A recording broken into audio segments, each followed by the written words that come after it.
পরিষ্কার যে বার্তা উচ্চ স্তরে যে সামাজিকভাবে তারা যেন গ্রহণযোগ্য হয়, দলের প্রতি তাদের কতটুকু সেখানে এলিজিয়েন্স রয়েছে, কতটুকু সময় তারা দলের প্রতি ব্যয় করেন, এবং শিক্ষাগত যোগ্যতা থেকে শুরু করে যাদের ত্রিস্তরীয় পঞ্চায়েত ব্যবস্থায় আমরা জানি, যেটা গান্ধীজি বলেছিলেন জাতির জনক, যে ভারতকে চিনতে হলে গ্রামে যাও, কারণ গ্রামেই হচ্ছে আসল মানুষের বসবাস।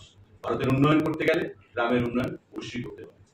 গ্রামীণ সরকারকে, গ্রামীণ স্বরাজকে গঠন করতে গিয়ে যে প্রক্রিয়া ভারতীয় জনতা পার্টি ত্রিপুরা প্রদেশ বরাবরের মতো এবারও পালন করেছে, সেটা অভাবনীয়। পৃথিবীর কোন রাজনৈতিক দলে গণতান্ত্রিক এবং নিয়ম শৃঙ্খলা মেনে এ ধরনের কোন প্রক্রিয়া সম্পন্ন হয় বলে যেটা আমাদের জানা নেই।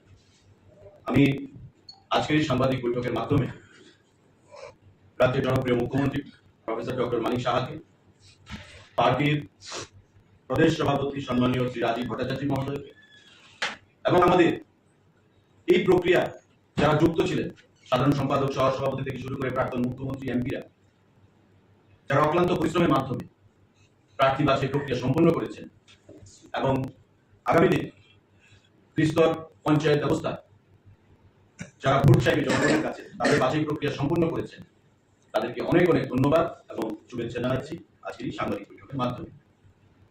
এখানে আমাদের, আপনারা জানেন যে 8টি জেলা রয়েছে এবং এই 8টি জেলায় সমপরিমাণ অর্থাৎ 8টি জেলা পরিষদ রয়েছে।